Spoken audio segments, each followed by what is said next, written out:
Nozzle heats up and the plastic it flows. A creation takes form as the live stream goes. Heart of a maker with a tech-savvy show. Designs in the making, see the hotbed aglow. It's shenanigans 3D on the digital stage. With each layer printed, he's the maker. The mage.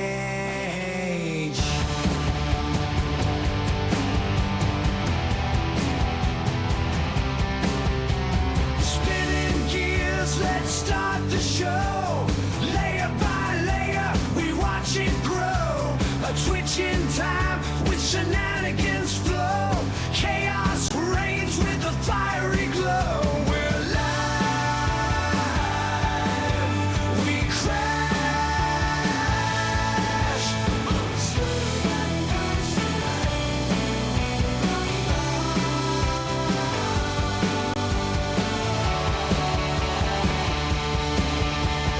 Watch closely as the filament spins. A wild ride where the line between fails and wins. Accidental art when the plastic rebels. Shenanigans 3D, he's breaking all the levels on the edge of tech.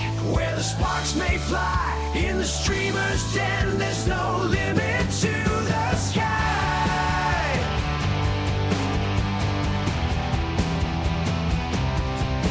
Every stream's a gamble, roll the fiery dice. Pushing limits, bending rules, not one to think twice. Heartbeat pulses with each print he creates. While the chat's wild wonder in suspense they wait. Rising with the flames in the shenanigans game. Printing out the future, no two prints the same.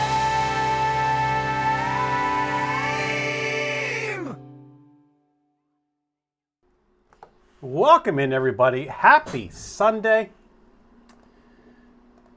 Get some tunes going. Well, that's very, very loud. We're going to do some relaxing music. Some relaxing music tonight. Winding down the weekend. I hope everybody had a beautiful weekend. Got some things done. So we got the mock-up printed. All ready to go. I changed the design. So this is the motor we're going to be using. This is a pretty beefy motor. It can spin up to a 24-inch prop, so we should be okay with that. You can see the change. I've changed it. We're not going to be running.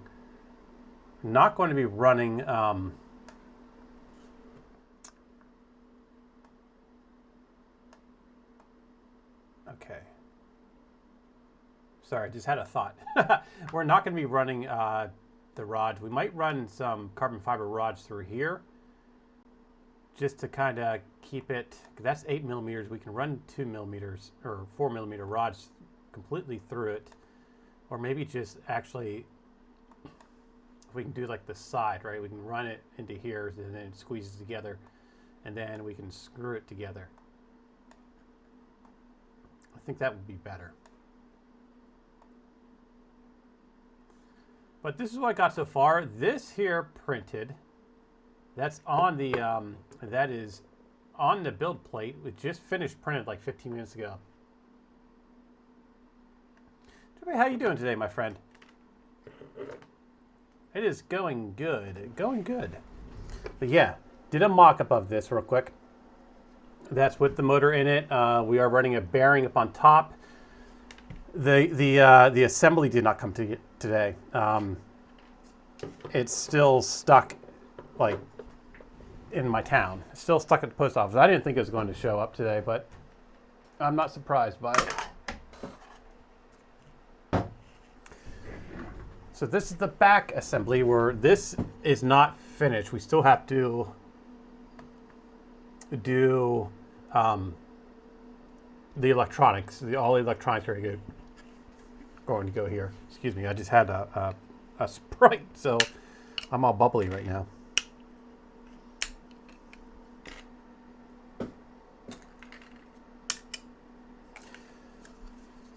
But yeah, This will go. Oh.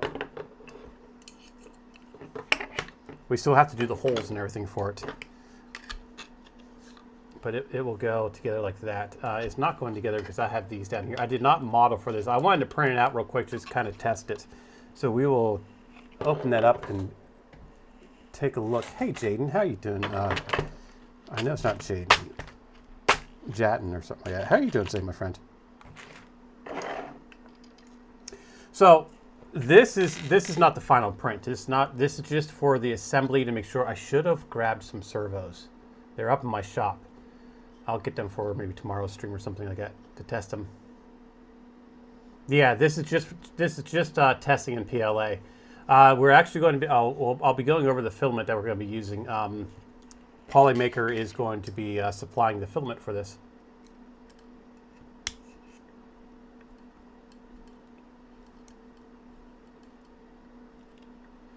So we just have to pick what filament, and I think I know which one.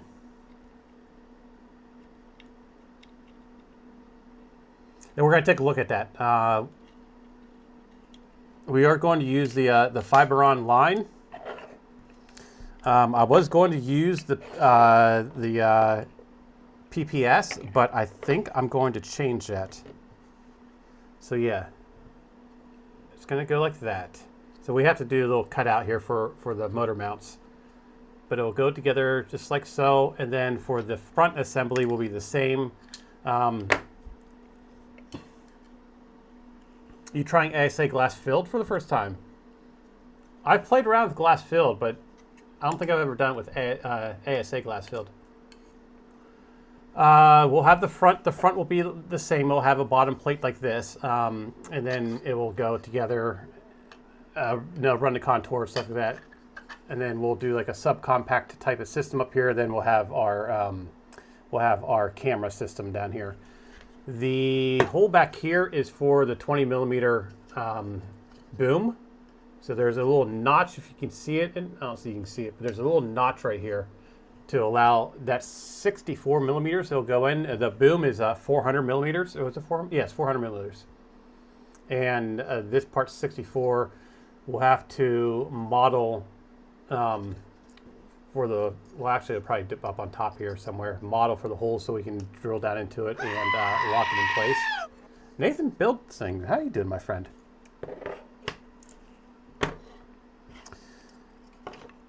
The electronics.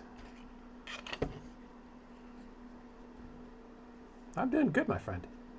The electronics will go here. You can see it here in the picture. You can, over this picture right down here, you can see the green.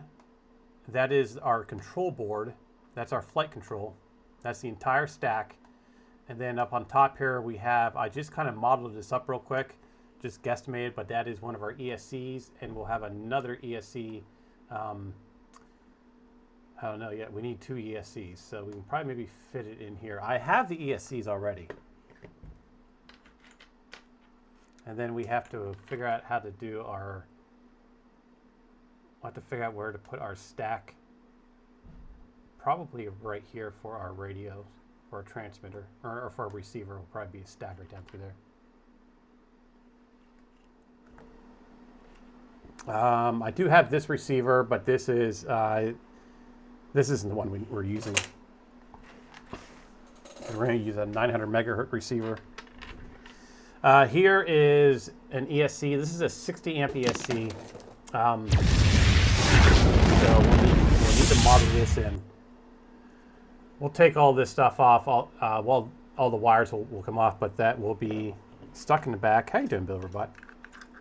That would be back here somewhere. Somehow we'll have to figure out here. We're going to be doing vents in the back, so the downwash will help keep this cool. Here's the other ESC. So this, I figured out what we're going to do for the tail. We're going to do a direct drive with the tail. I'm going to use one of these motors. We'll have to test to make sure that this is one of my old quads. This thing, actually, I think this is one of the first ones I ever built. I'm surprised it's survived. But yeah, we'll be using one of these motors for the direct drive system. We're just going to put the tail rotor right on it. And then we're not going to have any kind of collective on it. So it's just going to be a fixed prop, and then we'll speed up or slow down the motor to counteract our torque and to do our yaw. Filaments. Let's look at the filaments. So I think I know which one I'm going with.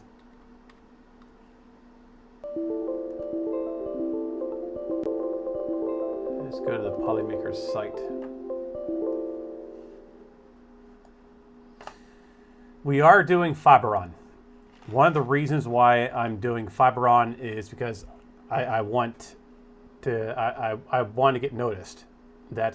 I know it sounds bad, right? But I want to push the channel. I want to grow the channel. So I'm doing Fiberon to just like, hey, look what I did with your product. You know what I mean?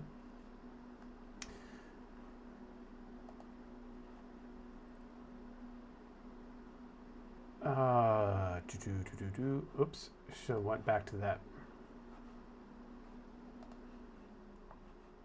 Maybe you noticed that. Maybe that's not the proper. Maybe that's not the proper term.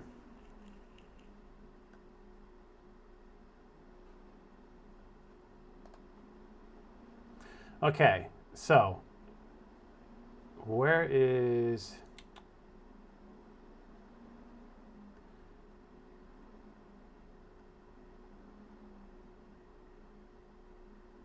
I was just in here, comparisons. That's where there it is.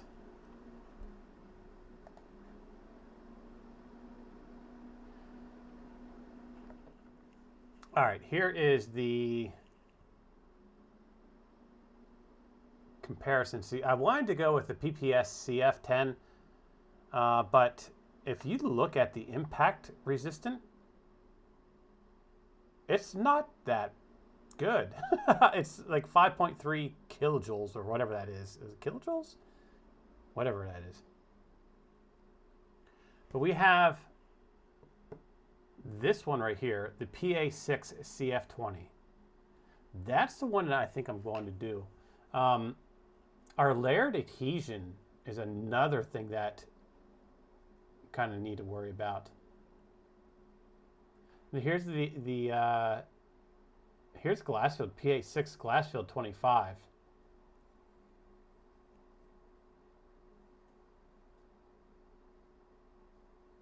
You're on a 30 stream streak. Really? Holy moly.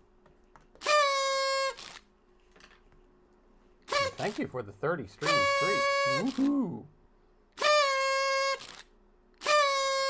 I don't know why that screen keeps going black. Who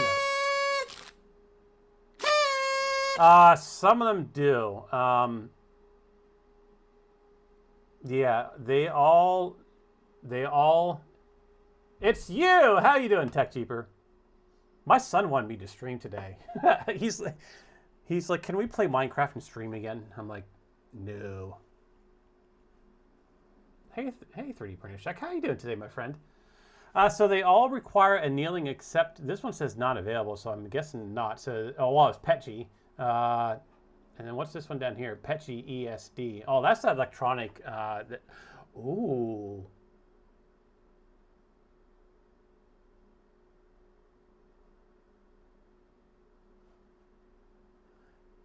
Yeah, so it's going to be a toss-up. It's going to be a toss-up between PA6 carbon fiber 20 and Glassfield 25.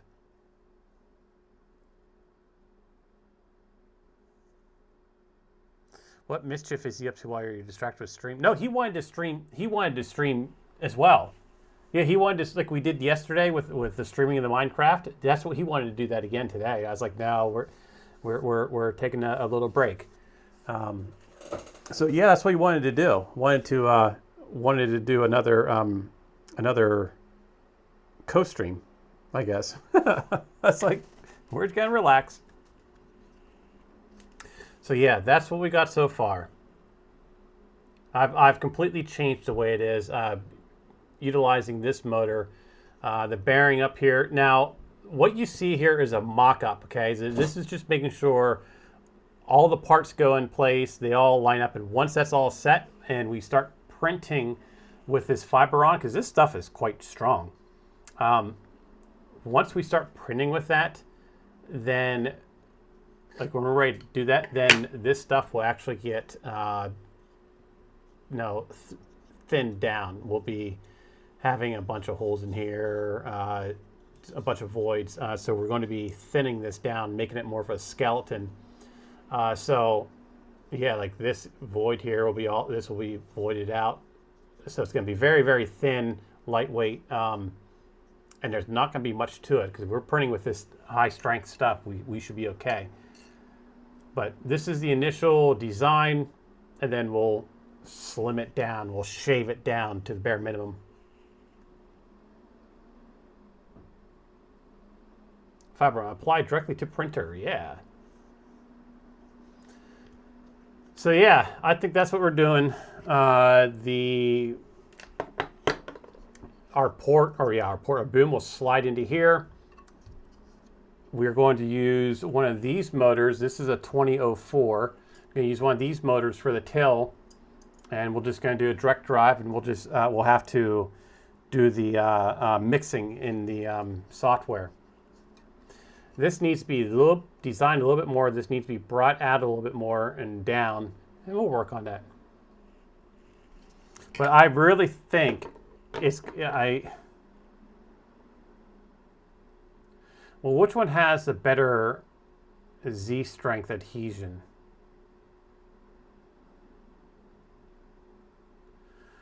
The PA6 Glassfield 25, this one right here.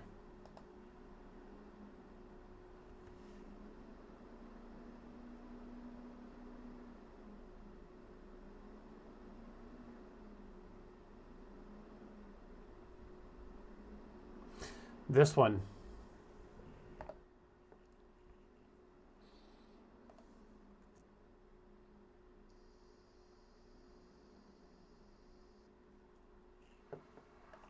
What are they doing right here?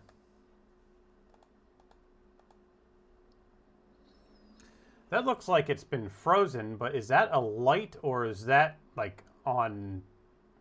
Is that on glowing red hot? If that's glowing red hot, we should use this for a rocket nozzle.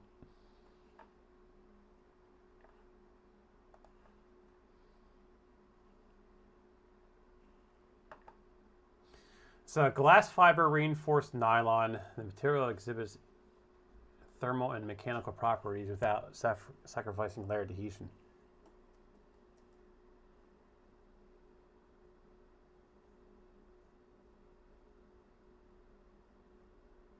Yeah, I have no idea what that photo is too.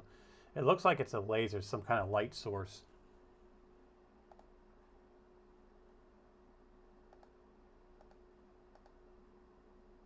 Yeah, it looks like it's a light source that's wider than, yeah, who knows. But that's all frost. That printed pretty well, didn't it? Looks like it was a good print. All right, all metal hot end. So we need a 280C, which we're good. Oh.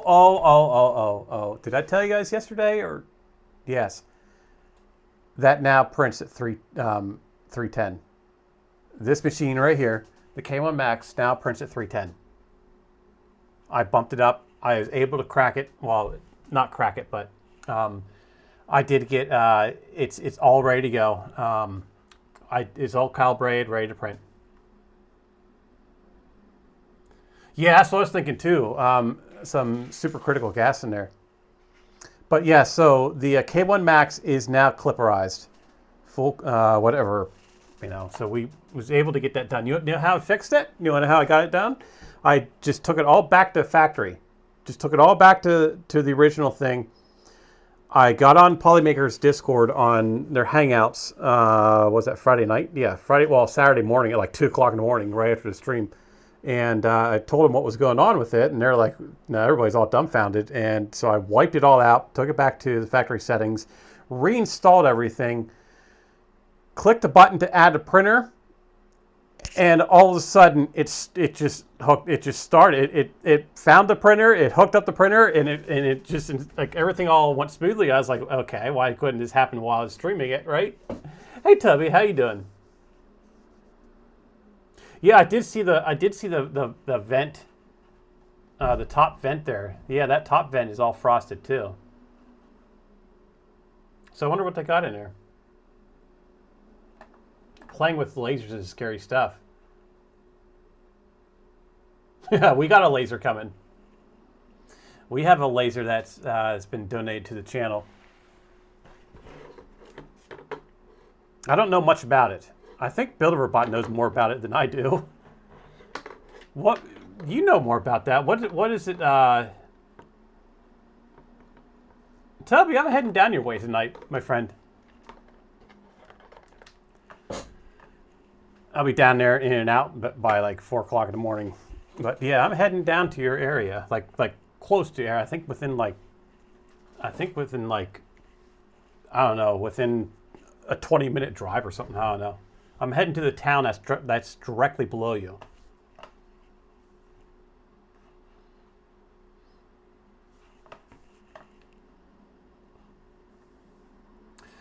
So yes, we do have to anneal this. I don't know how we're gonna anneal it. I don't have anything to anneal it with.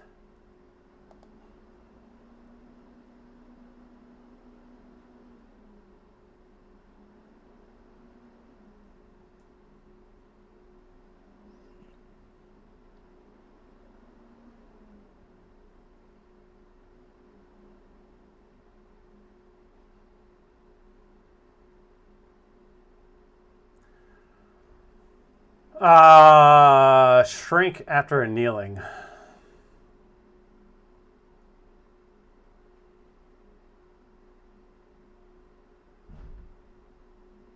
Oh, they want to print this with the fan off. Oh, it is nylon, by the way. Annealing temp and time, 100. What is 100 Celsius? What's 100 C to 212 degrees?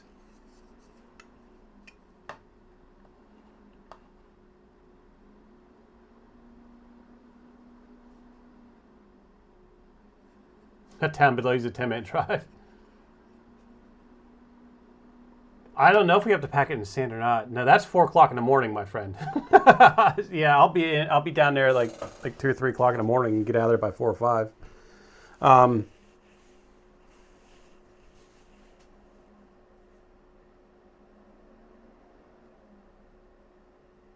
I wonder if you have to pack it in sand. Well, it's at 212. We're printing it at like what, 280 to 300.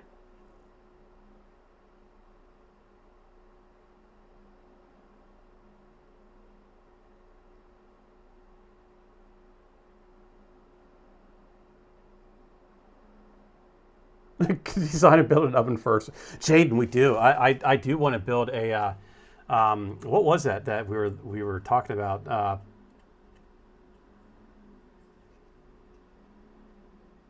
Yeah, you'd think we'd have to pack it in sand, right? Yeah, the kiln. We were looking at a kiln for what? What were we? Oh, we wanted to melt metals. What do you got here?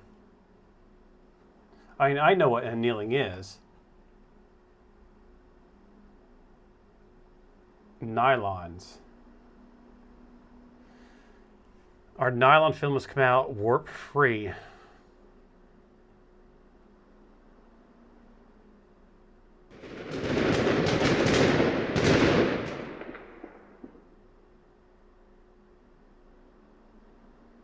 Yeah. I want to get down there and get out. Doesn't look like I need to pack it. Here, we'll bring this up full screen.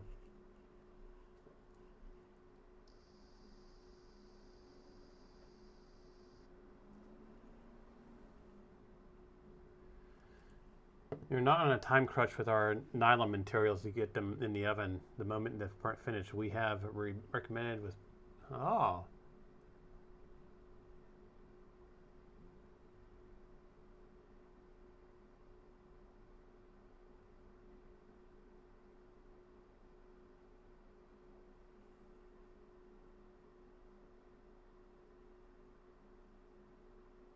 Laurel Jump Art, how are you doing, my friend?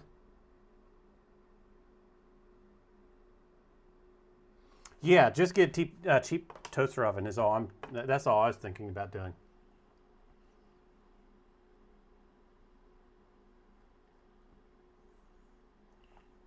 Yeah, I'll stop by a thrift store and pick up a cheap, because I mean, if we're gonna do them like this size, this will definitely fit in there. Do we need to anneal it though? That's the thing, because we're just drawing out the moisture from it. It's not doing anything to it other than drawing out the moisture. And it says in here the nylon will be dried out and will slowly moisture conditions after.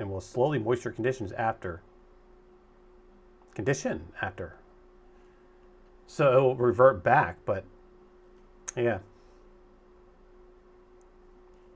I really wish that rotor came today. I was gonna look for something, but I can't remember what it was. Huh. But that's what we're gonna get. I think that would work. We're not going to.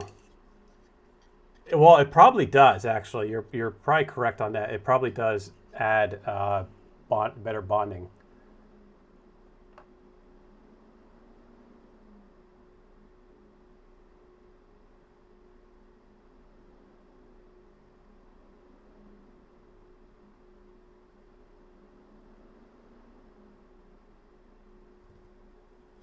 The benefits of annealing. Well, that's for that. What's the benefits of annealing?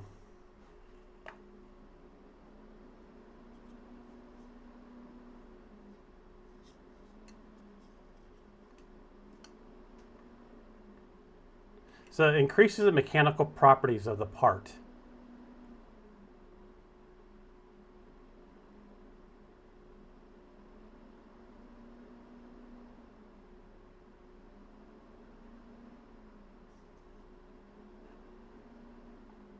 Yeah, okay. There's also a reason why Polymaker will recommend annealing the part after the print process. Annealing ensures the part has reached its highest degree of crystallinity. Yeah.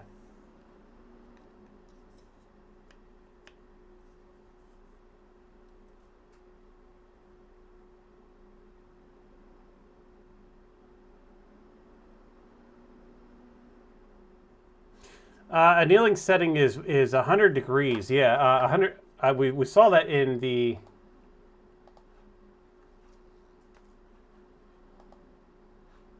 And down here, they have it down here. Annealing, which one are we looking at? We are looking at the glass fiber 25. So 100 degrees C, so that's 212 for 16 hours. Will a toaster oven go for 16 hours?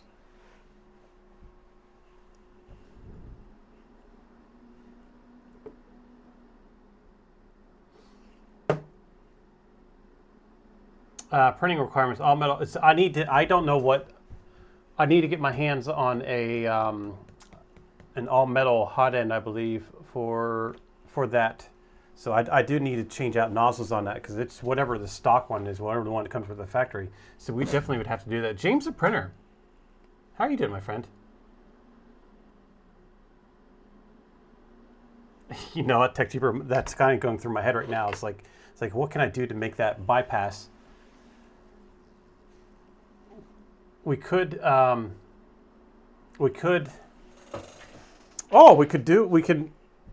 know how to bypass it. I'll take the timer out of it, and I will wire up a relay. Yeah, I'll take the timer out of it. I'll wire up a relay and run a simple little Arduino Nano to it.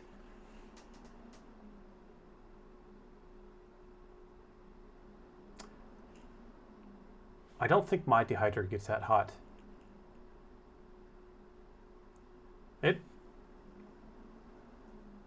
No, I think my dehydrator only goes up to like 160, I think.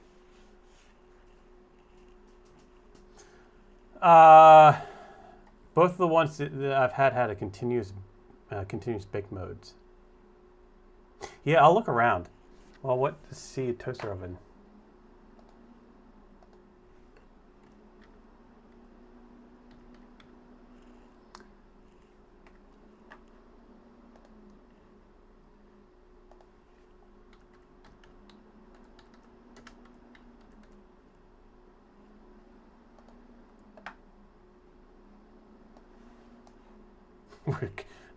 I'm not buying, but here's like, I'm not buying one off Amazon. I'm going to go buy one that's used. Well, here's one for $30. That's got a timer on it though.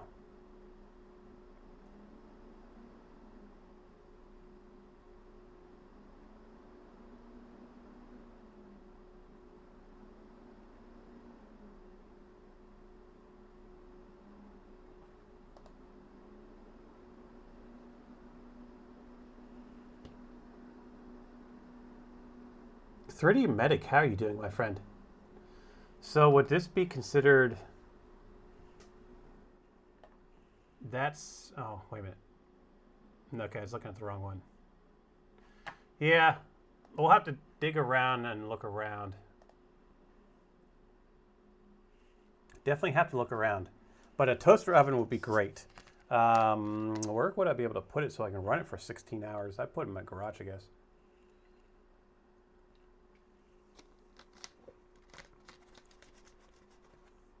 Put it in my garage and make sure nothing's around it.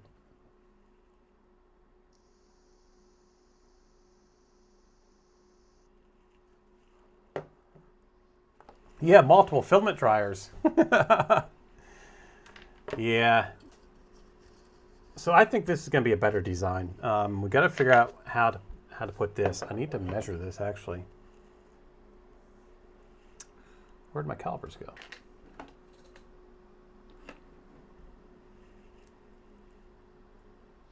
I have lost my calipers. They were just up here. I was doing some cleaning in here today. So our flight controller, actually I have a flight controller right here. This is not the one we're using. This is an old, what is that? An old F4, I think. But anyway, this is the size of the mic of the flight controller. The only difference with this is the one we're using is a little bit wider. Hey, Maker Viking, how you doing, my friend? I have lost my calipers. Here they are.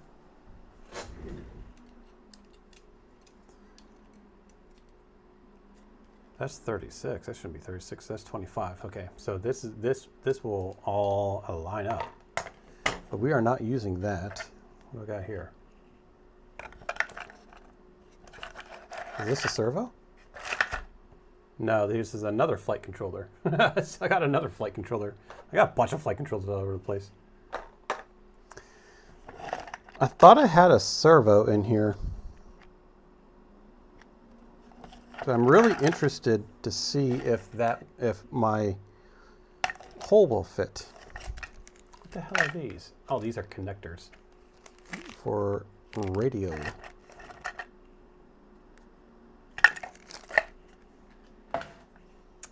Oh, anyway, let's try to get this off.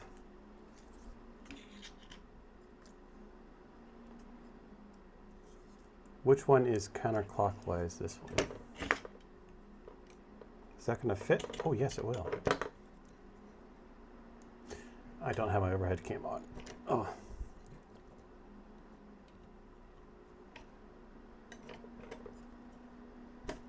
Three servos. We're running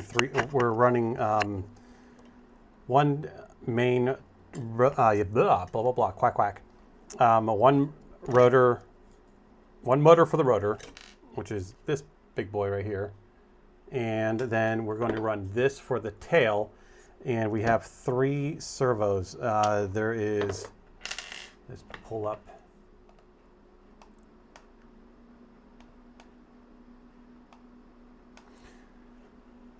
So we got these two are for the cyclic.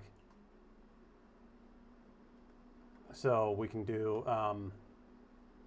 side to side and front and backwards, right? And then this one here is for the collective. So this servo will connect to this ball mount right here, and it will move the entire assembly up and down so we can get our pitch for our collective for up and down. And then the cyclic is controlled by these two, which will be connected to this guy and then this guy here to give us our cyclic, our control, forward, backwards, left to right. Print and play. Rating with a party of 30. How are you doing, my friend? The Shrimp Father 13, welcome in. How are you today? We are going over our new project. Started the print, the test printing. We think we have a material fitted for it. We got the idea down. So yeah, that's what we're doing. How is your stream? Tell us all about it. I keep forgetting that you stream on Sundays.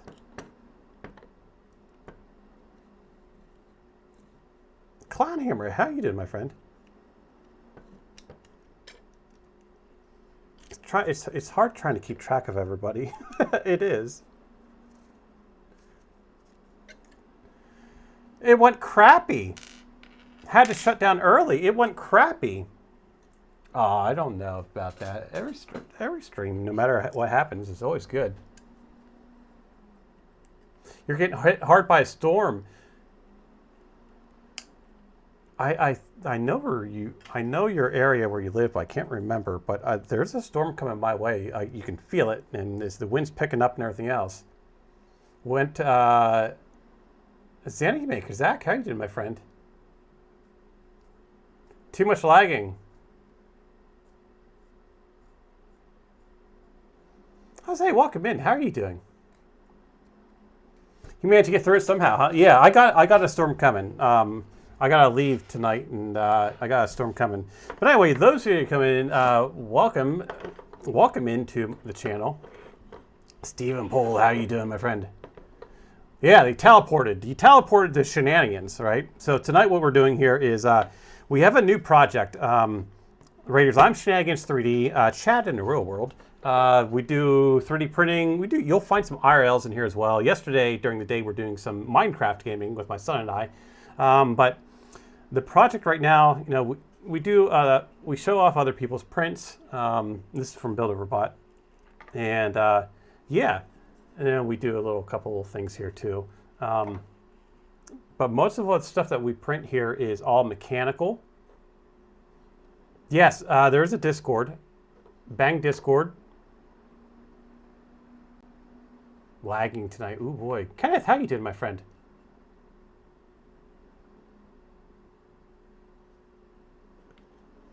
Yeah, delays, huh? It happens. I've shut my stream down before because of that. No, I just couldn't. I can't do that. I have to have a good audio and video. And if it's not right, I've shut them down before myself. I've shut them down within a few minutes of starting the streams. But anyway, yes, welcome in. This is our current project. This will be a radio-controlled helicopter. Rocketron, how are you doing, my friend? This is going to be a radio-controlled helicopter. This is going to be an autonomous. This is modeled after, the inspiration came from a military drone, a military helicopter. So this is the bottom piece right here. That's the motor we're using. The rotor assembly was supposed to be here today, but it didn't. It's still saying as it's at my post office. And then we have we're not using this one. This is one of the flight controllers, but the flight controller will be back here along with, all the electronics will be back here. We'll have a front that's similar to this. This is the tail boom will be back here. We'll have a 400 millimeter tail boom. But the front will be assembled similar to the same way. The front will house a gimbal that will be able to rotate, pan up, down, left, and right. and it will have night vision, low lux night vision, so true night vision with an AI thing on it. We'll be running LiDAR, which we hope to get forward and side. It's 360 LiDAR. Of course, it's going to pick up the helicopter and the blades, but it's going to be now the sides and the front, so we'll be able to have it run autonomously. We'll be able to upload missions to it. We'll have to fly around, hover, and then we'll be able to, using the cameras and a transmitter, we'll be able to monitor and pan around and look at stuff on the screen here.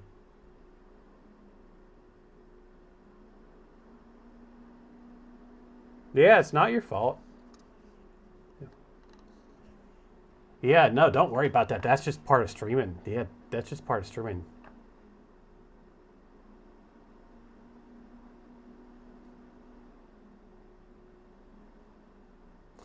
Let me get caught back up on chat here. I don't have a mod in here tonight. Hey, Rob, how you doing, my friend? Welcome in.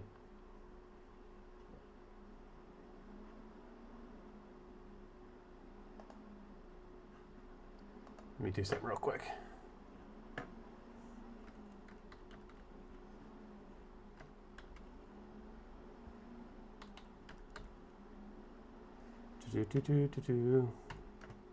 So how is everybody tonight?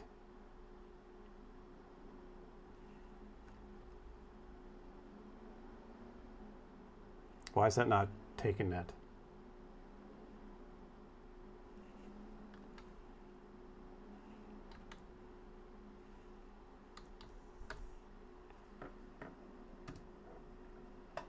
It's not taking that.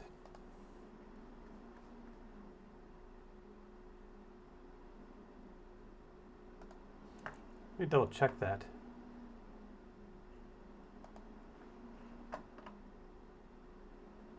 Chewy, how you doing, my friend?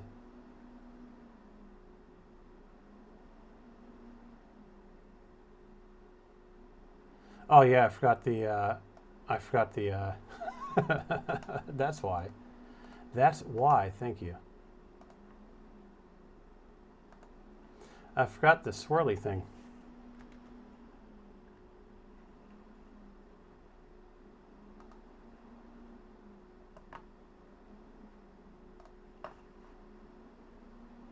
No, I misspelled something.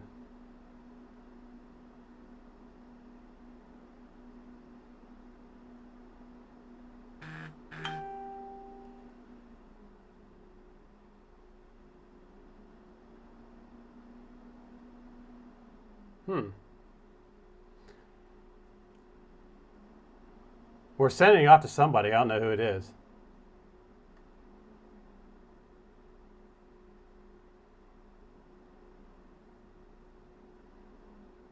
The problem is I can't read half these things in here.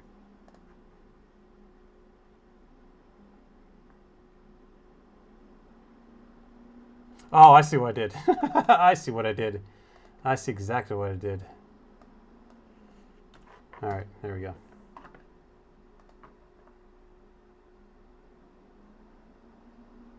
Who did that? No, I had a W. Yeah, I had a W or a Y instead of a W. That's my problem.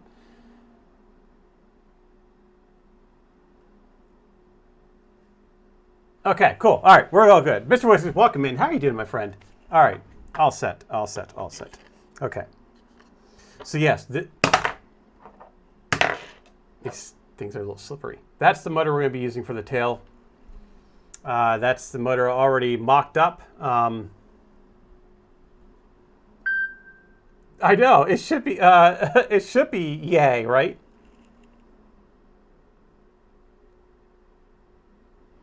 Not contagious. How you doing? Happy Sunday, Pesliz. So yeah, so we're going to use a direct drive on this motor here, and we're going to have it back there. Yes, but again, we got to slim this down. This will definitely, once we start printing, once we get everything all lined up, all the assemblies, everything all tested out, then we'll start going through and nitpicking and getting all this whole object slimmed down. What filament? We were actually looking at that filament. This is what I've kind of chosen right now. The PA6 glass fiber 25.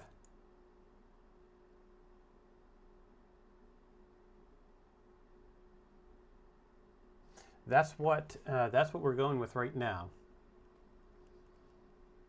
So I think we'll be able to get some pretty high strength out of this in order to, because this is like 64 grams without the motor. This is 64 grams just for, well, no, I take that back. There were supports on there. So it was 60. Still playing that. You don't have an enclosed printer yet. Well, those of you, we finally was able to get this routed, so that is running full clipper. I was able to change my temps, but I do need to replace the nozzle. I need to find out what kind of nozzle I need to get. We need to get a higher temp nozzle, I think. And then then we got the tail section here. So it's all going to be modular, and we'll be able to print with all that, all those other stuff. But yeah, the whole thing's going to be all modular. We'll have the front part. The battery will probably be underneath here. The gimbal, yeah, and then tail boom.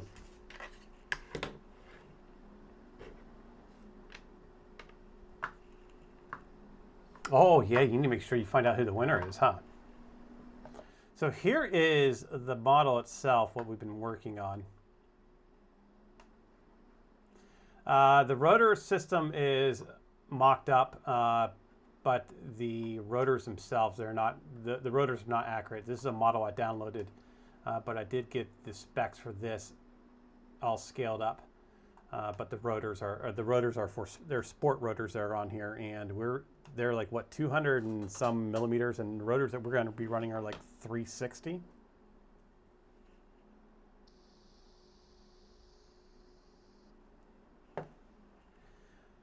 The other thing I want to try to incorporate into this, which will probably be towards the end of the year, because this is going around to shows for me. I will be taking this to Murph, and it will probably be finished for 3D Printopia. But I want to I'm thinking about making this a full AI system. To basically where we just hit the button for it to lift off and it flies itself. We give it like we give it an area to fly, right? And it will navigate itself. Now we can already do that. We can program it to fly where we want it to fly. Well, that's already available, but I would like to be able to send this up. Let's say we're in a semi-wooded area, just to kind of, chuck it up in the air and have it fly.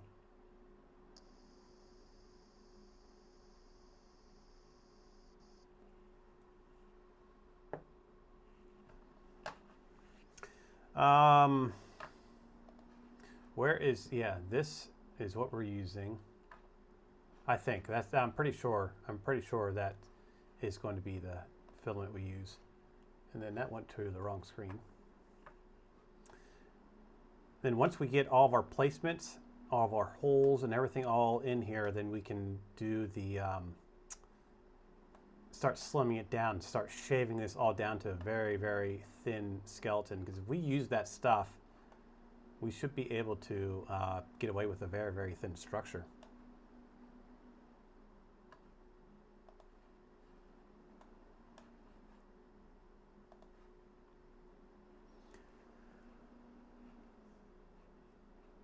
This is 400. Our tail will be back here, and our motor. What is our motor? Our motor, if we do a motor in the back.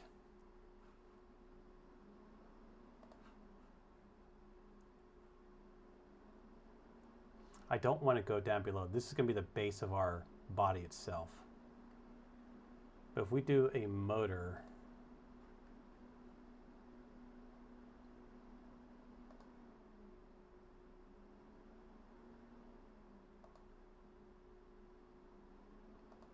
This is just, I'm just kind of eyeballing this to get an idea of something.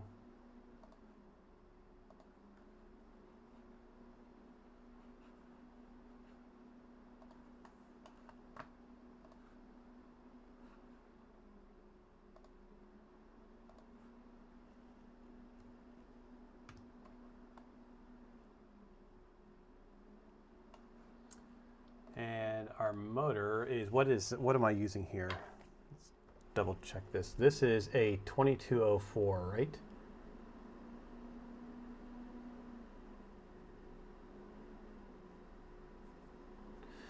What do you use most frequency for CAD? 360.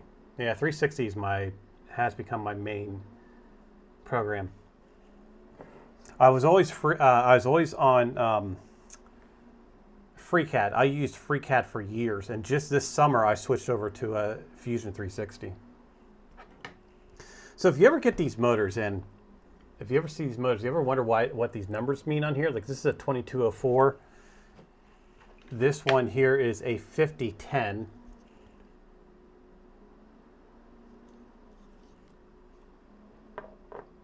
Yeah, there's some. I like Fusion 360. There are some things. I did have the paid version of it, but that just became too expensive. So I dropped it down to the free version. That's what we're using here. And the only thing that I really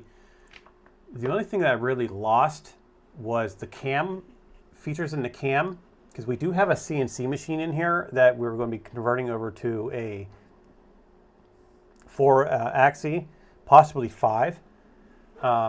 That's going to be a project when we get the studio done. So I was using this tab here for, I was learning this. I am still learning this because we're going to be using this for the CNC. But it's, there are some features on here that I lost. And, hey, Pedro Repkin, how you doing, my friend? Yes, thank you, Builderverbot, for reminding me that. You're right. What Builderverbot said is correct. I steered somebody off the other day into Fusion 360 when I had no idea what they were even trying to build. So, but I've done everything in I even did this. This was done in Fusion.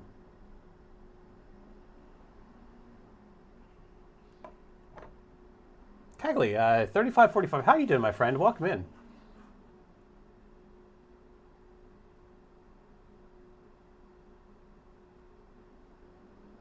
Yeah, it depends. I think if you want to do like mechanical stuff, like what I'm doing, Fusion works well. If you're trying to do like if you're trying to do stuff like this, Fusion wouldn't be for that. You could probably get away. You could probably try to do that. I don't know.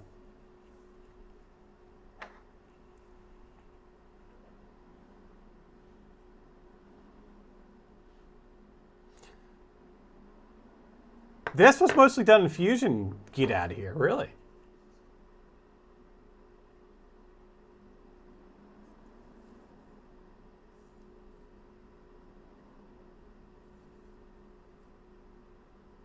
Did you do this did you do the tree itself in Nomad and then switch everything over, or Blender, and then switch everything over to Fusion? I can see that being done in Fusion. I mean, Fusion does have surface and mesh.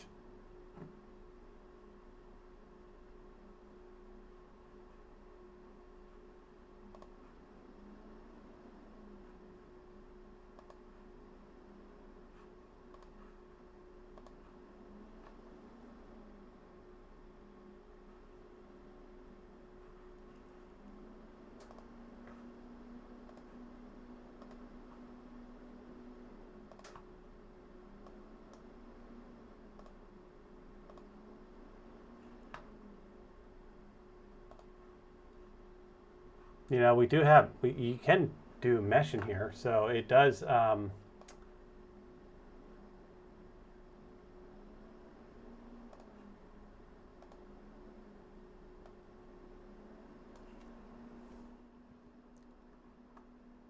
So you can play around with it like that, but it's more mathematical. I guess, would that be the right term for it?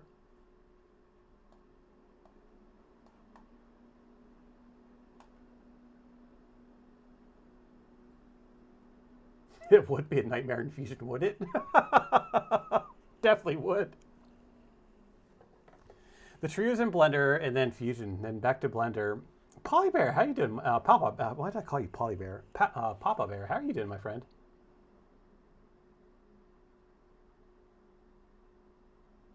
Yeah, threads are so much easier to do.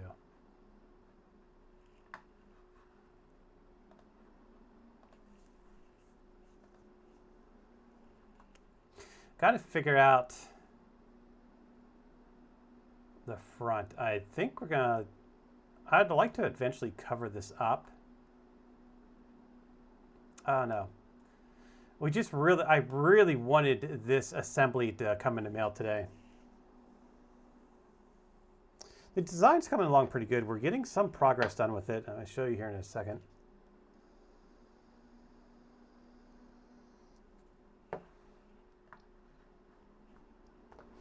Yeah, so we got this part printed.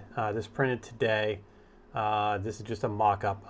The bearing in there, we need to adjust the bearing. We need to make, so we're going to be doing some CNC on this. We need to make a mount for this. I don't think they have it.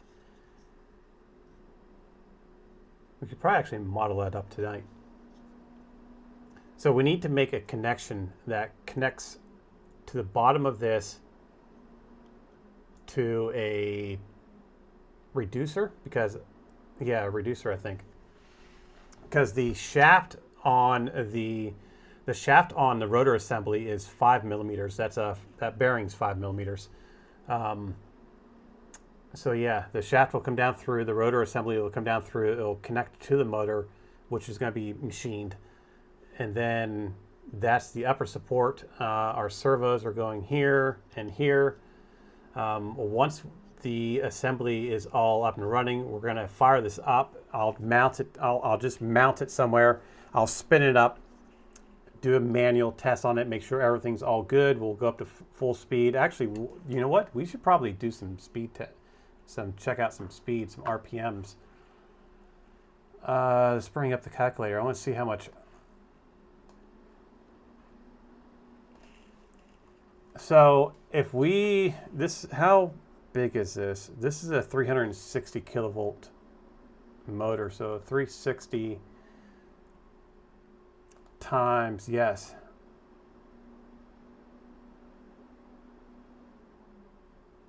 Yeah, you can't find heat shrink. Oh, I had a whole bunch of heat shrink once and I lost it. What is a 3-cell battery?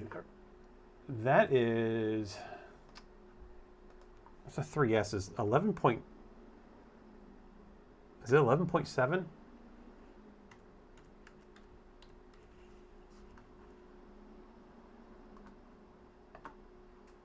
It's 11 point, well, it's from 11.1 to 11 point, it's 11.1.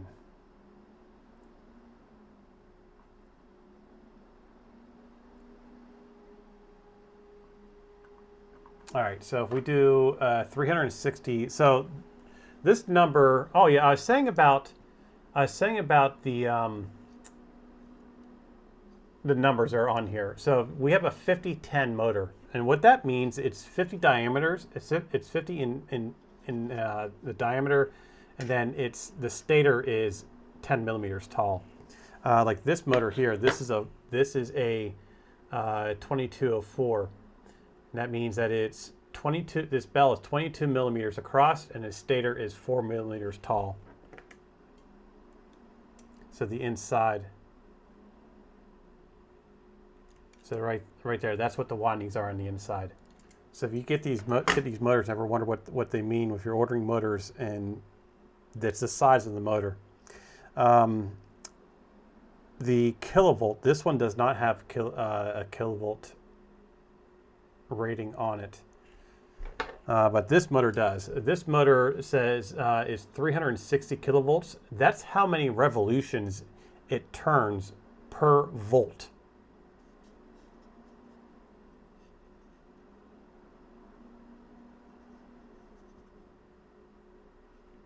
So if you take 360 that we got here and multiply it by 11.1, which is a 3S battery, this top speed on here is 300, it's almost 4,000 RPMs. Think of it that way. It's 3,996 RPMs. That's how much you'll get on a 3S battery at 11.1. Sometimes those batteries goes up to 11.7. So whatever your voltage is going into it, you multiply that by your kilovolt to find your RPM. And almost 4,000 RPM. That's pretty darn fast, I think, for a helicopter.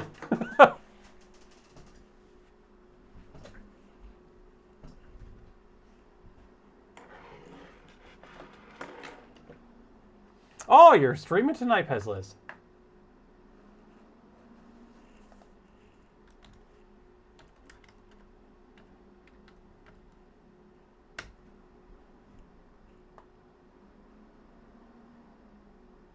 $4,000 or 40,000? Oh yeah, that's right.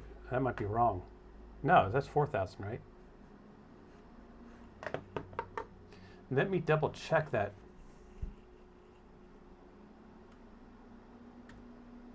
You might be right.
Okay, voltage is 1.1.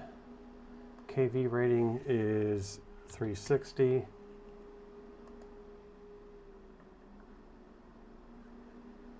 Yeah, no.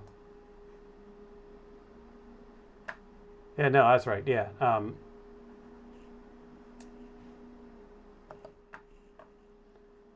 Yeah, so 360 is our kV rating. Our voltage for a 3S is, no, the standard voltage is 11.1, and our speed is 3,996 RPM.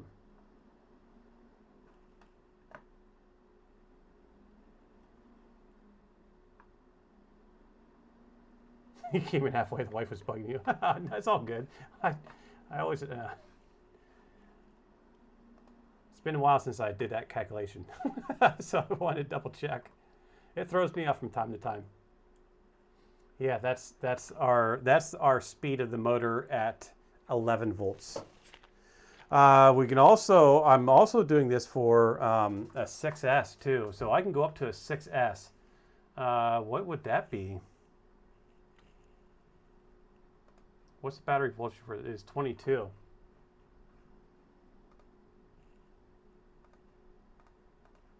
So that's double. That's double. That's almost 8,000 RPM.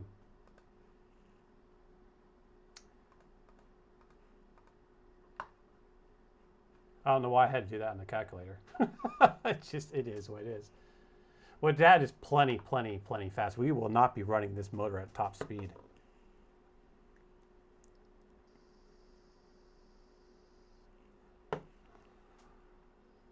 I can't remember what to have. I think these are 2200. I think these are 2200 kilovolts.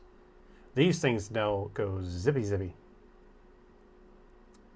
We might get some more in because I don't like how that wire is. That wire's too short.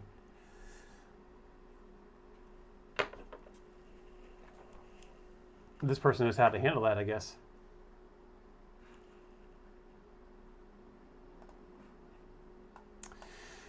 Yeah, so, oh yeah, we're working on the motor. That's what we're working on. So the motor, let's get back to that.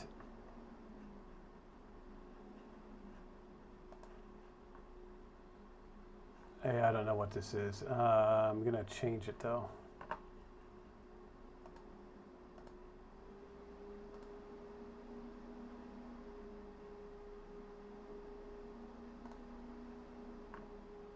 There we go.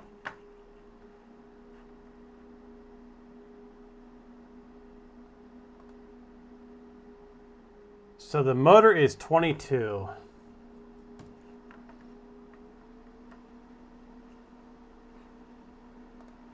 And then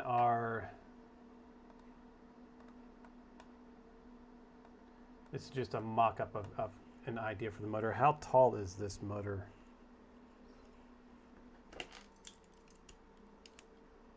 So we're looking at 18 millimeters.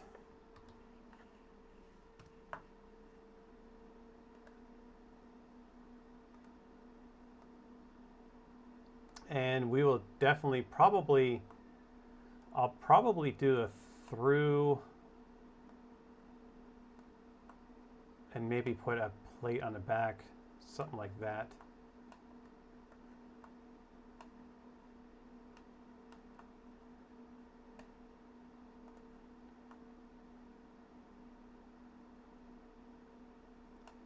Got to try to figure out how to make this hollow in here. That is 10 millimeters. We could make that hollow and bring the motor wires down and through here, and then we can run them through that. I'm excited to get some of the stuff in, so we can actually finally so we can start shimming some of this stuff down, slimming it down. Like we can do, let's say we're going to take this, we can bring, we don't really want to get too much because structure wise.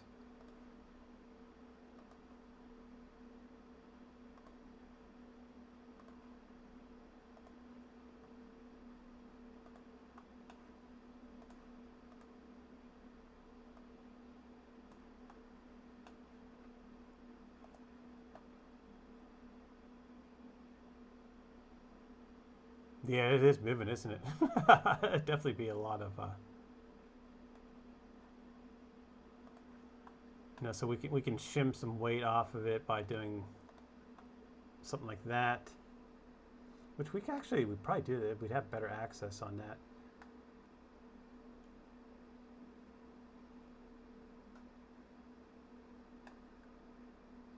I want it to be protected somewhat from like elements, but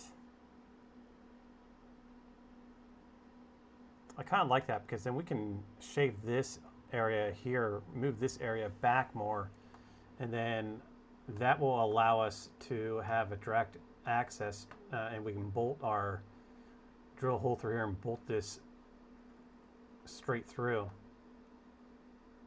I might do it that way.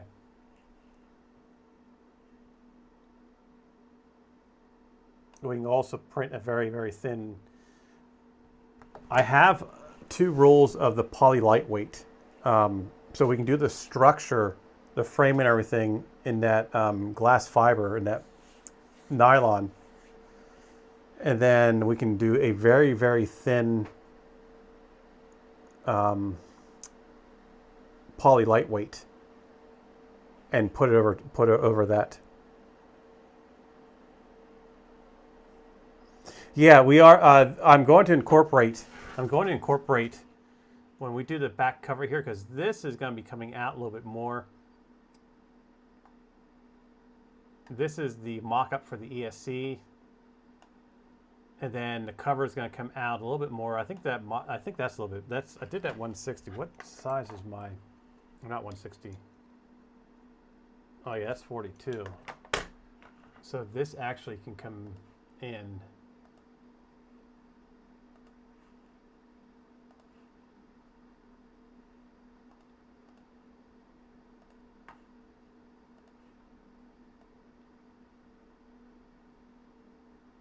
what was that one for? Okay. So that's our one ESC, and we have another ESC for this, but that's a smaller one that we can fit probably alongside of it. But this structure is coming out to about here, and then we can bring it down. But on the structure, we're going to have some vents, so the downwash from this is going to come in through the vents. I'm going to have some pretty wide open vents. So the top of it, I definitely want to have the top of this covered, but the sides. So yeah, cooling is definitely. I've had one burn up on me once. Caught on fire while I was up in the sky. I was like, oh, that's not good.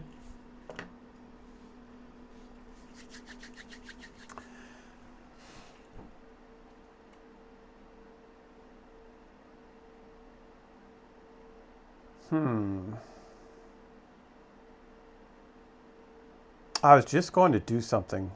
Oh, we're going to model for this. All right, that's what we're going to do. We got to take this apart. We got to take this back apart. I got a model for this, so we'll get that on the model. Yeah, I've had a bunch of them fly away before. I've had my blue one, my autonomous one, which keeps getting moved around. That took off on me once. What do I do with that? But I'll be right back. I gotta let my dogs out real quick. From 3D Fuel, we have Bubblegum Pink and Tangerine Orange, PLA+. What color do you want to choose? Tangerine Orange. Okay.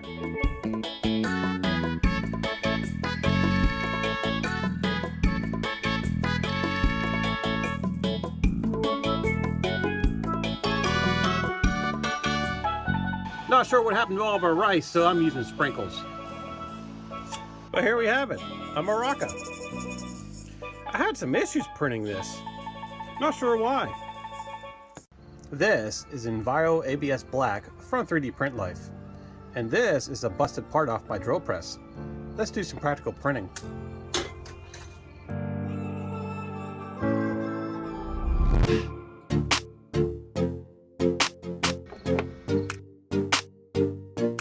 Gotta love proprietary crap.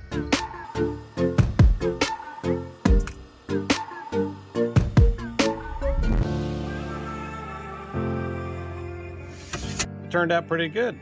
There's the broken part, here's the new part. It does like to shrink a lot more than normal ABS, so be mindful of that.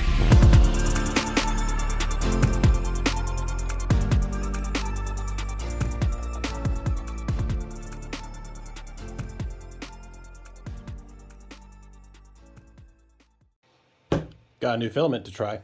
Forest Green PLA by Sliceworks. Let's print this. That was supposed to do random videos again, but I can't get OBS to do it for some reason. It's supposed to, I have like, that's like a 10-minute long video clip. And I have it broke down to 3 sections. It's supposed to rotate them around, so every time I go to the Be Right Back screen, you're not seeing the same videos. I can't get it to work for some reason. So, yes, there are beepers. They make... There's actually, I think, there's connections on here that if some of the beepers have their own battery, so the beeper, if it flies away, if it detects anything, it will go off. You can have it to where your motors, if your battery's still connected, you can have your motors beep. And then GPS. All my stuff runs GPS, and I have the in the videos that I record. It has the coordinates on it, so wherever I lost signal and it goes down, I know an area to search. But mine did take off, and I did track it down. Yeah, I'll probably just... Oh, no, so Rob C., that's what happened with mine, okay? With the blue one that I had, that I showed you all before. I don't know what happened to it. It keeps moving around. Oh, it's right here.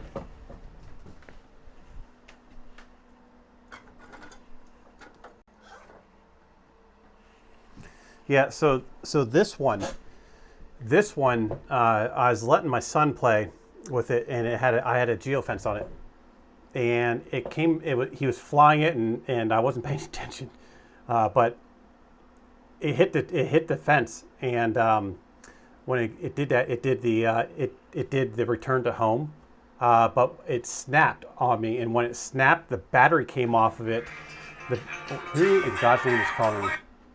The battery came off of the mount, and it was hanging down, which threw it all out of whack.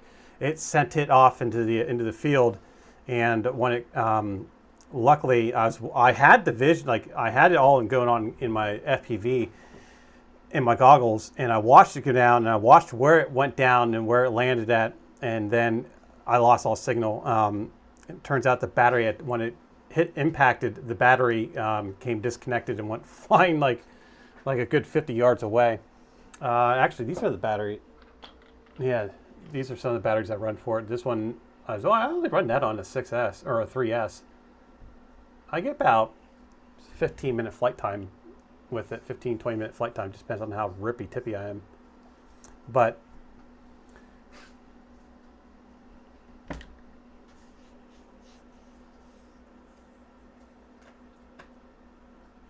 yeah, make 3 different scenes. Yeah, I'll probably end up doing that. I have 3 different scenes up, but it's just, well, they're in, I don't have them in my scene selection. They're in my source here. I guess I can just do that, manually do it. But yeah, I'll get it figured out. It's every time I push a button on my Stream Deck, it's supposed to rotate them around. Okay, we need to take this apart. Because we need to take this top piece off and need to model this up, because this is actually going to be CNC'd.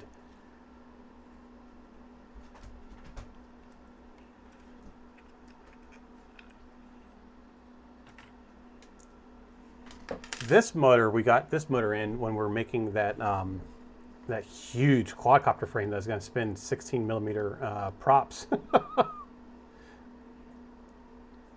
We'll revisit that.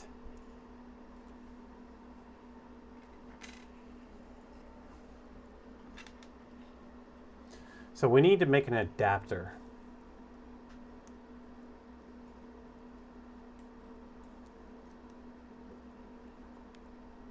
Yes, we are using the CNC on this. That's why I've been learning. That's why I've been teaching myself CAM and Fusion.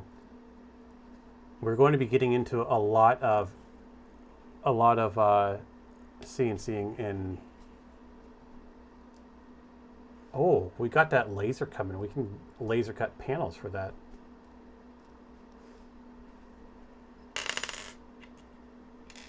So we need a CNC a part for that, just like that.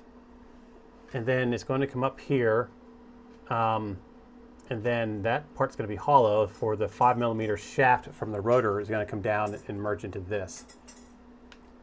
What CNC do I have? Some cheap little CNC. So I am saving up for the Milo. But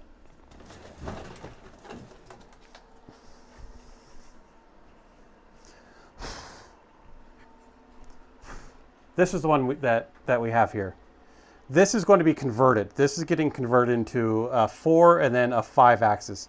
But for right now, this is what we've been learning on. I only paid $135 for this. The reason why I got this model, this style, is so we can replace. So no, it's all extruded aluminum.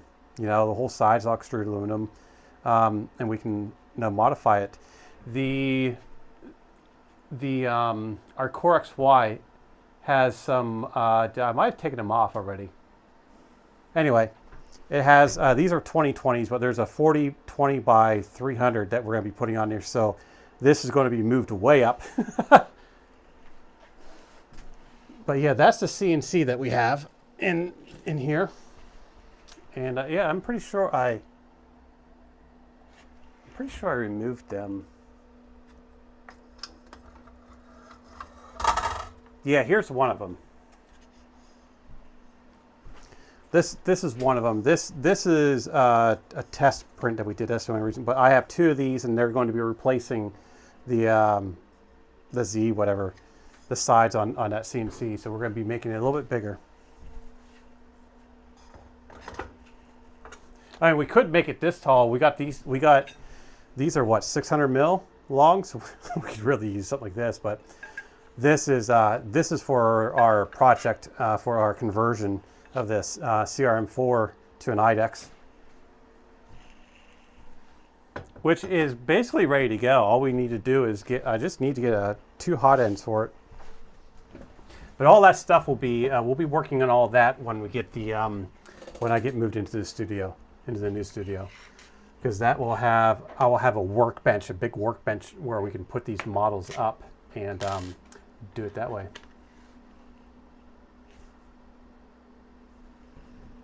Howdy.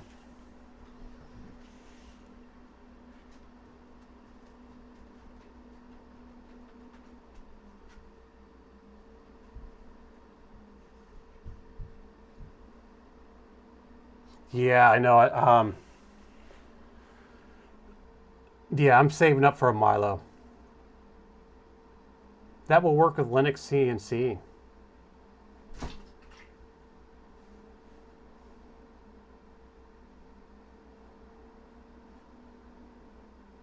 Yeah, see, I don't need anything really big.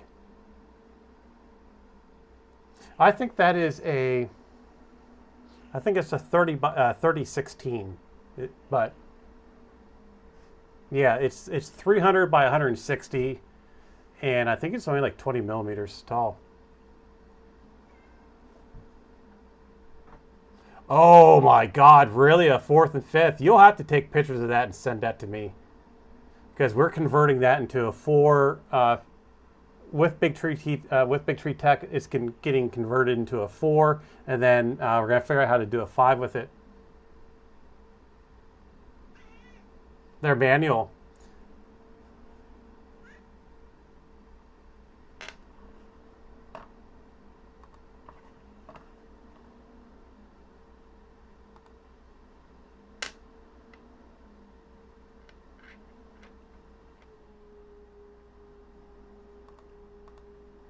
Did you put something in here? Oh, okay. I see what you're doing.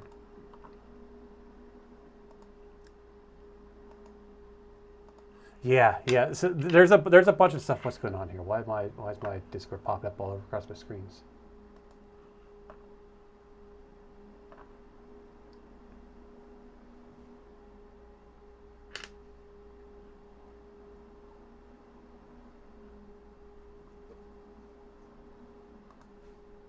Yeah, this guy. That's Hank. Dark Third Dimensions, welcome me, my friend. Yes, this is my cat Hank. He's, well, you're probably 14. You're probably 14 now. 14, 15 years old, I'd say.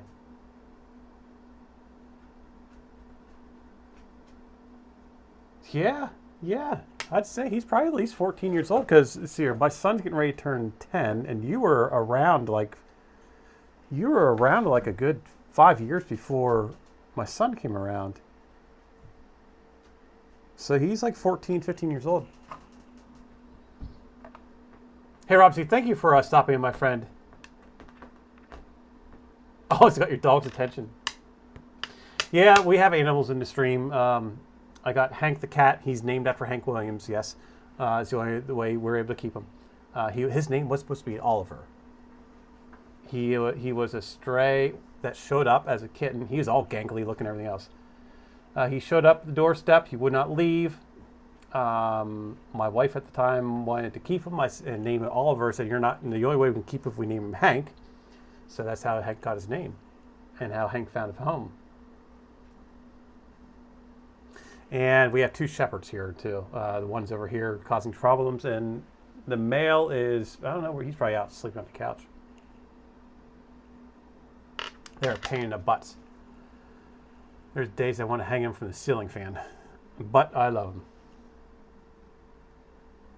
Right. All right. So this. Yeah, definitely. What was I talking about?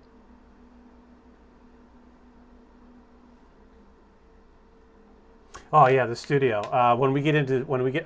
Those who are new here, we are moving this studio into a bigger room. It's twice the size, and we have room to actually, because I'm running out of room in here. We'll actually have room to actually have a workbench and work on things. And we're going to be doing a bunch of stuff with CNCing. Yeah, so we're going to be doing a whole bunch of other cool stuff. The whole idea of having a 4 and 5 axis CNC is so I can so I can mill turbines and compressors. So that way we're not making rocket engines out of PETG anymore. We're making rocket engines out of metal. So it'll last a little bit longer.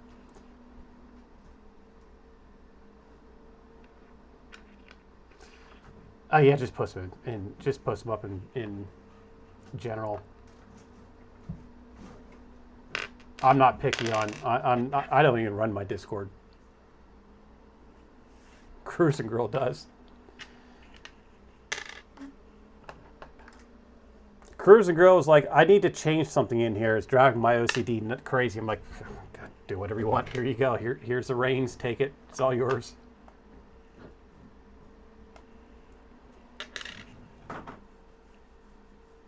Kitty, right? Hey, he's my buddy. He's my kitty cat. You old man, you're getting old. 14, 15 years old, something like that. I'll have to check his charts. But yeah.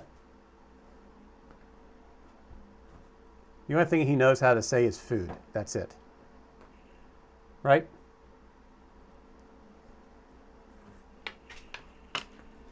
Okay. Let's do the sketch up here. Wolf, wolf. Yes. There's one of them.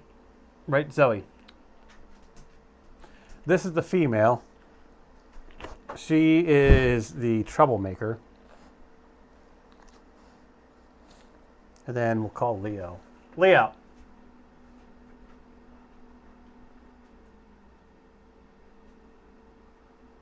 Maybe he'll come in. I don't know. Your oldest is 17.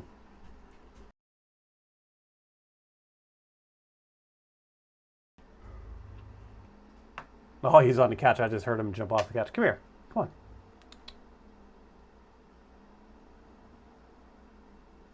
on. They're not allowed in here. They come in anyway, but they're I don't like them in here. Missed it. Name the cat Kibbles. Leo.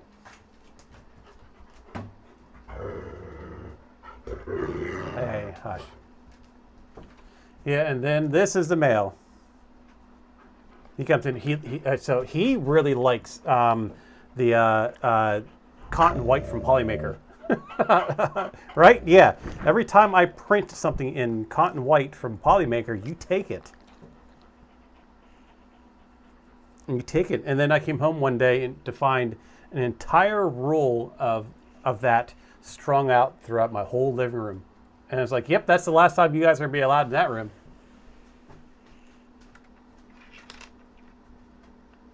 Molly was just after 2 deers in the backyard. Oh my God, we had an incident with them.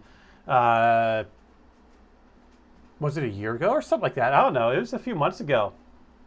I think maybe it was in springtime. They got tangled up with a freaking deer. I had to pull them off the dang deer, and the deer beat me up. Yeah, it means, yeah, it's definitely their favorite room. They know they're not allowed in here. That's why they're staying out.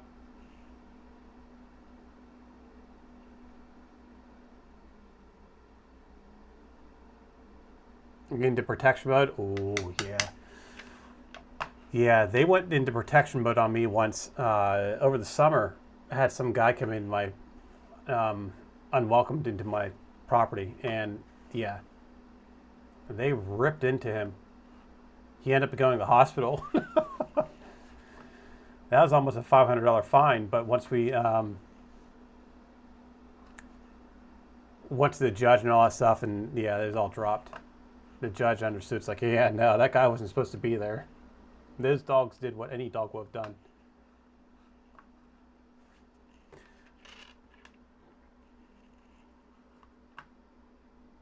Okay.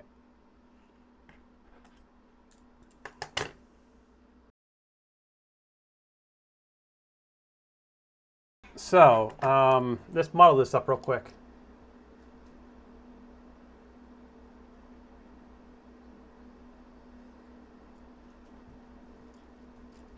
So we can get away with, let's go to this here. Dogs could cost you your life.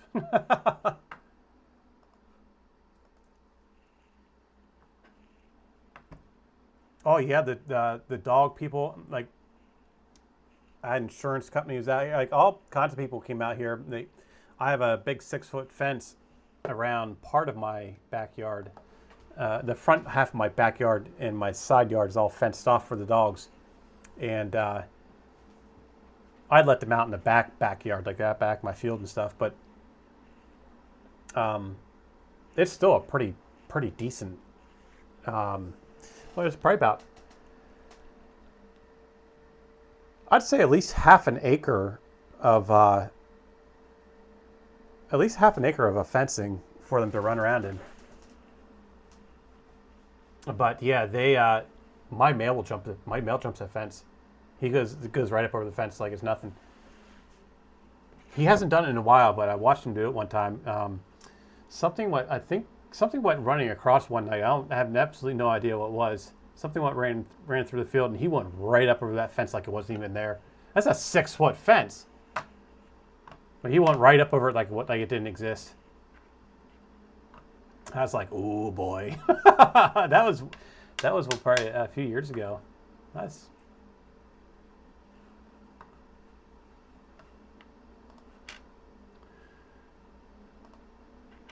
all right. So we're going to do 19 millimeters.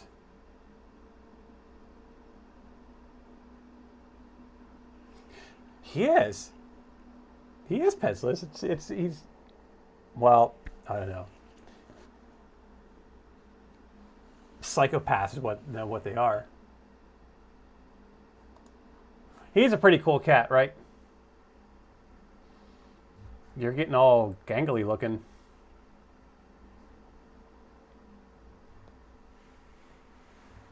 He's been through a lot this past year.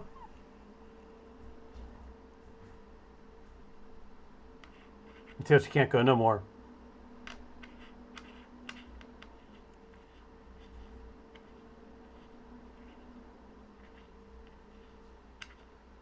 Yeah, it's like somebody was saying about that too, because I actually have right after that dog bite incident, when that person came into my property, I went and I was like, well, yeah, I know the cops are going to be here. So, you know what I did? The first thing I did after the guy left, all covered in blood and everything else, he left. The very first thing I did is, after I came in and was like, looked at my dogs, I'm like, yeah, I understand what you did, but yeah, I made this. So this is 3D printed. This is the very first thing when I came into the house after the guy was bit. I designed this real quick, threw it on the P1S and printed it. I was like, well, I'll post this real quick before anybody shows up. And then I can't remember who it was I was talking to. They said about not doing that.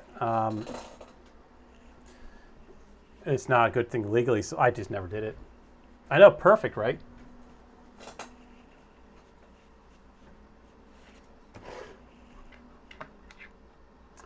Okay, so that's actually, you know what? Let's take this to 20. Can we take this up to 20?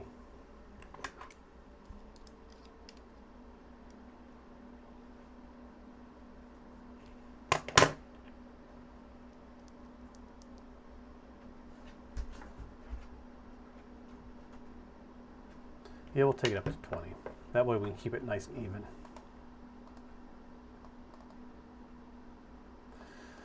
But yeah, no, all charges were all dropped. The judge basically said, no, that guy was not welcome. He was told to leave. He did not leave. The guy had a pew sitting on a loaded pew sitting on the dash of his car, pulled into my driveway like that with school children on my property.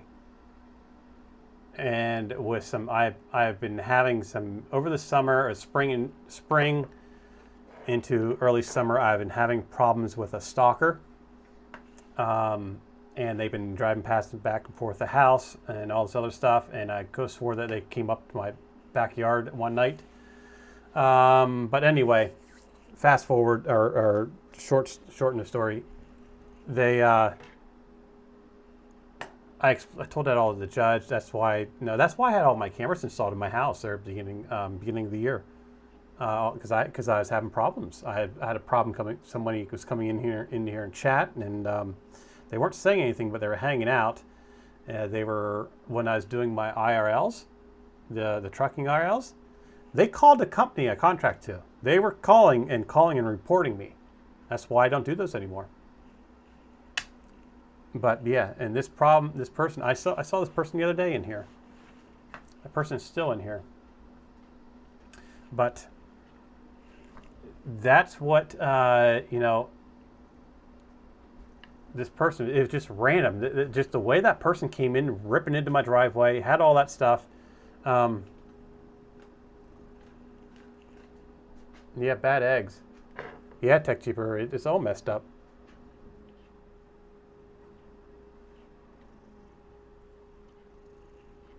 It had a lot to do with my divorce. So that's all. We'll just keep it at that. All right, you need to get down here.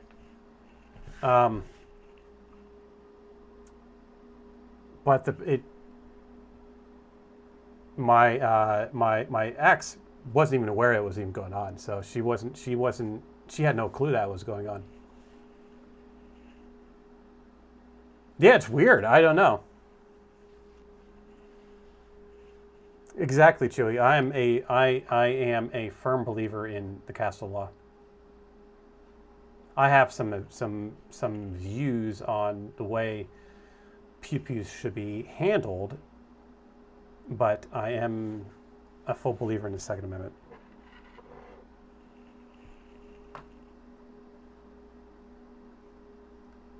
There are some things that need to be changed, but okay. But we won't even go there because that'll just start a whole. We know how that goes. But yeah, he came into my property. The dogs actually, my dogs know how to open up my front door. They're trained to open up my front door. And the dogs saw the guys getting hostile and wouldn't leave, and the dogs just came right out and went straight towards him. It was the coolest thing ever. I gotta admit, it was the coolest thing to see. Not from a humane point, not from viewing something happening to another person, right? I wouldn't wish that upon anybody, but knowing that my dogs did what I expected them to do in that type of situation, that they've been trained to do in that situation. These dogs were trained by a police officer that trains canines for the force. This is the coolest thing ever. It cost a freaking arm and a leg to do it. But yeah. So let the dogs take care of him. Now so the male got right up on him and we basically pinned him. The female came up and ripped his calf, ripped his buttocks, and got him in the back. And he had to go and get some stitches. The male got him in the hand. But they basically pinned him down. I had my male, I grabbed a hold of my male and had him in a bear hug, pulling him off. And then with my leg, I was able to reach down with my leg and shoe off, and my other arm pull the female off. And then he got back in his car, and I got the dogs back inside. And the rest is all history. The cop that came the next day he was the coolest guy ever. He's the coolest cop ever. But I told him everything was going on, and I showed him the video footage of people walking up. These two people keep walking up my side of my yard. I'm pretty sure I know who. I don't know them personally, but I know I know who they are somewhat. But yeah, so I was showing all this stuff, and the guy's like, it was like, I have to report. The guy, no, it's the guy went to the hospital and made a report, and it's a dog bite. We got to go through all these steps here, right? Then it went in front of a judge, and the judge took one look at it and said, nope, they were protecting you, and they were protecting you. And the guy, I didn't even know the guy had a freaking gun until pew pew, until he said about it in court. He's like, yeah, I had my pew pew sitting up on the dash. I'm like, you brought what to my property? And then at that point, the judge basically threw everything away. They considered it to be a perfect storm, is what they said. You know, I still think the guy's involved with other stuff, but whatever. He was told not to come onto my property ever again.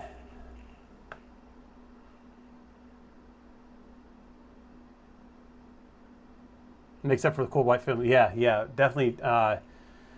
Definitely. I was very, very proud of my dogs that day. One hand, I was very, very proud of them, and on the other hand, I was like, oh man, I'm gonna get sued now. But they did what they did what I wanted them to do. If something like that would ever happen. And when it comes to my child, those dogs would lay their lives down for that child. My kid can walk up to any one of those two dogs and cold clock them in the face, and they won't do a darn thing.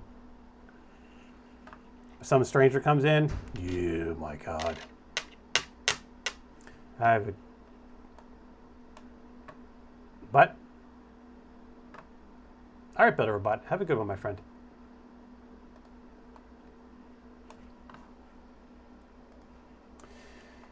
Yeah, it's definitely was something to witness. 6 millimeters. Ooh, boy, that might be a problem. All right, so we need to do 6 millimeters. That means we need to bring this down to, we need 5, so we probably do a 10 millimeter. Oh, you can't see it because I have that all closed off.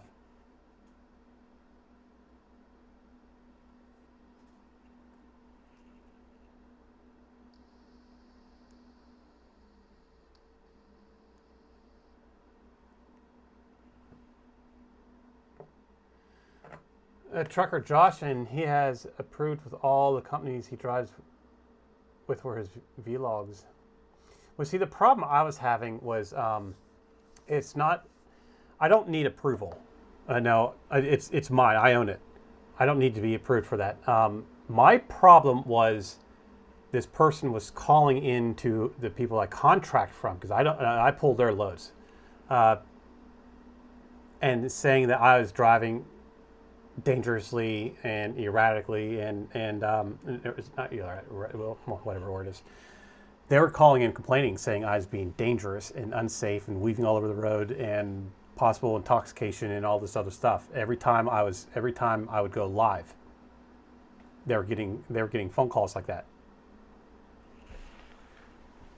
And yeah, that was my issue. And they were calling. I'm pretty sure they called the police at one point, saying about me. So that's the problem I was having.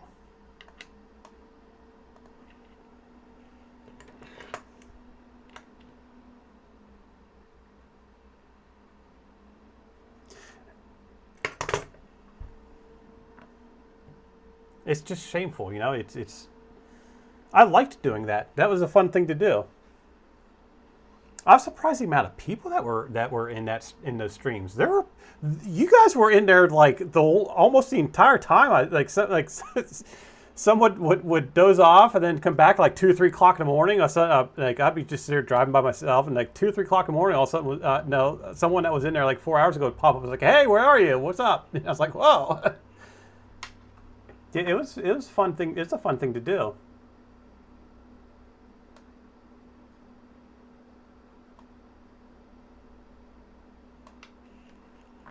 The cat's not in here anymore, so we can get this out. Actually, just go to here. Only I'm beyond for a few more, just for a few more.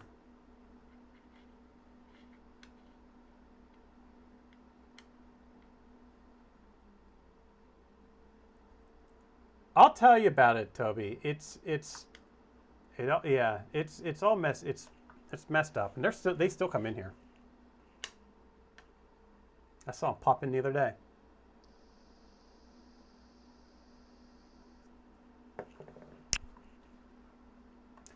All right. I guess we can finish this sketch out and bump this up.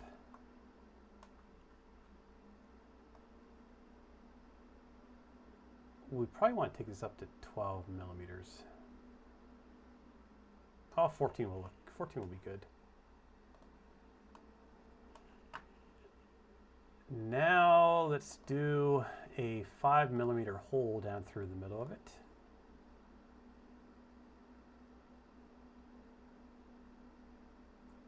We're going to take this to, oh, I love this song.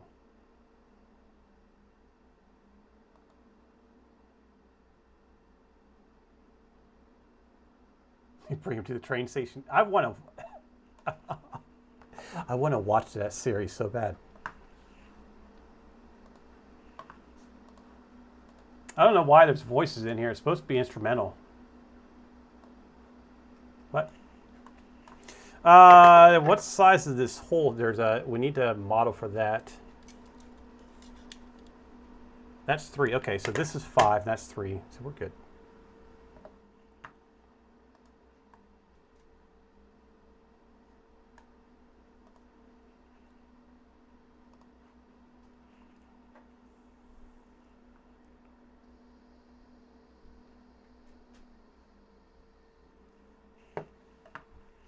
Okay, so from the center out, that is 5 millimeters.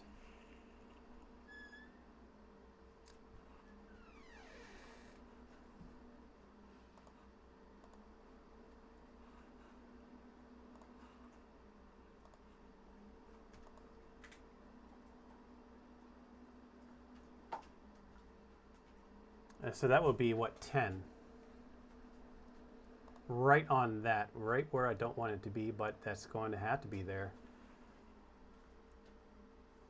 Might have to make that a little bit thicker.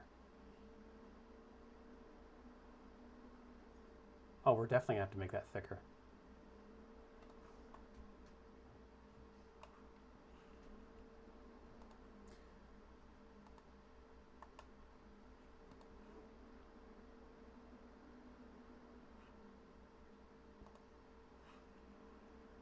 Finish that.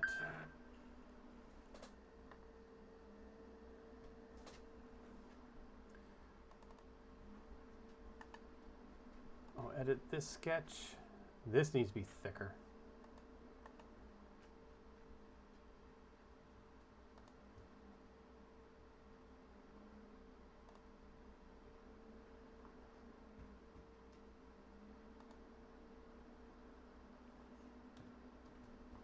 It's going to be 12.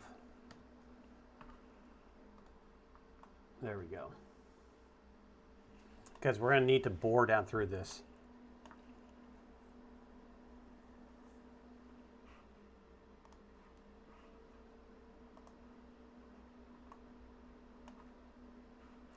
We'll edit this sketch real quick.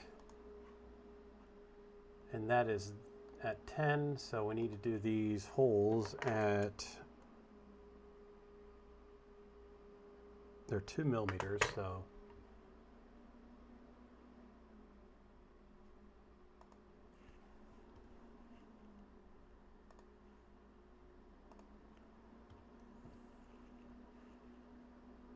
Oops, I canceled that out.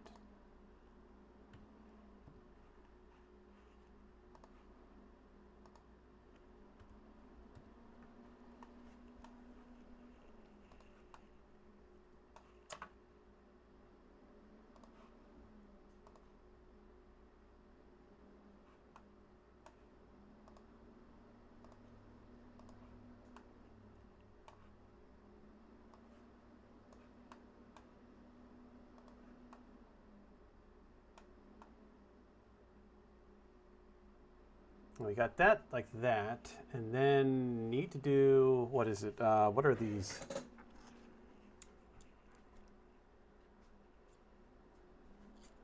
that's not the right one.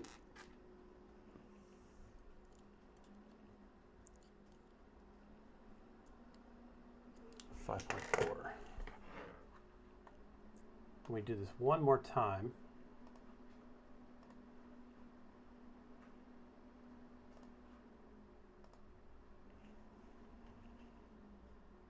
That's not gonna work.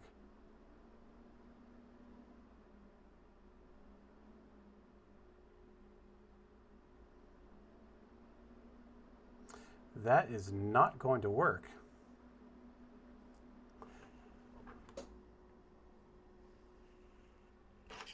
What did I do with those little T-screws? Oh, it's this one, isn't it? I bet you it's this one. Oh boy.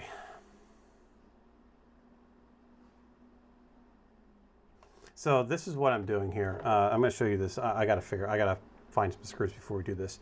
We need to make a mount. We need to make this mount. All right. So we are already making this mount, but as you can see here on the screen, this is the coupler to go from these holes here, the way that is, to our shaft for the rotor. So basically we're making this, but instead of having this male, it's going to be a female.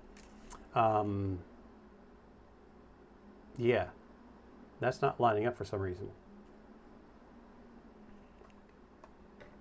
And I think I know why.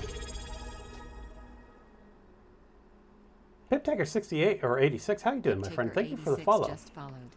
We are wrapping up the stream, but that's what we got so far.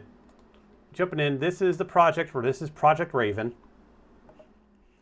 This is going to be an autonomous helicopter. I'm doing pretty good today, my friend. How are you? This is our autonomous helicopter. It's a size 450. And yeah, so we're gonna have night vision and everything else on here. It's little project we're gonna have. We got the motor right now. We were just trying to figure out we need to CNC this, a new mount for the motor, because it's going to be a direct drive to the rotor system instead of having a geared system or belt drive system. It's going to be a direct drive, as you can see in here. So yeah, we just gotta figure this all out. Then we'll send it off to Cam, and maybe we'll get that going this week.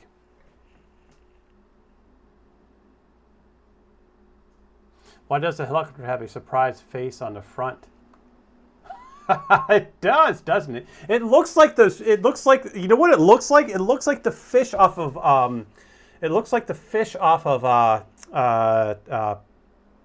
SpongeBob. the fish people from SpongeBob, doesn't it? That's all going to be covered up, but that's funny. We did print a test print to make sure everything's all lining up. The rotor system was supposed to have been here today, but it's not, so it'll be here tomorrow. And then this will be the back for the electronic stuff. So yeah, this is a push to get this done. Yep. So with that, we are going to raid out because I do have to head off to work. I work overnight, so all that are new to the channel, I do work overnight.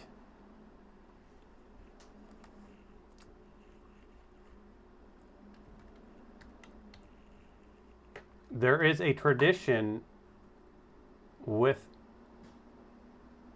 this channel. Now, I always raid off to BuilderBot. BuilderBot only streams one day a week. And I make sure we head over there to see him. He's a designer. He's a supporter of this channel. He's done a lot for this channel, and I love going over there and hanging out with him. It's a good place to go and get some bad advice. So we're gonna head off to BuilderBot. There was another person I wanted to raid into, but I'll give her another shout out. I'm not sure if she's on yet, but make sure you head over and give Pezliz a follow. She mentioned in here that she's going to be streaming pretty soon, so I don't know if she's up yet or not. But make sure you head over. Pezliz should be up today. But we're going to head off to BuilderBot. We're going to start the raid. Everybody have a beautiful rest of your weekend. Be safe. 2 more days. We got New Year's. So be safe. Happy holidays. Yes, Pez Lives for partner. Make sure you have click on our link. Head over to give her a follow. I'm so excited that she's going for partner. That's awesome. I should be back on tomorrow during the day. I might. I don't know. I haven't figured it out yet. It is a celebration for me tomorrow. Personal celebration day for me tomorrow. So we'll find out. Maybe I will, maybe I won't. But I'll definitely be here Tuesday night. I'm going to be up here all Tuesday night. So see you around. Follow me in Discord. I post in Discord when I go live. Have a beautiful night. We're raiding. See ya.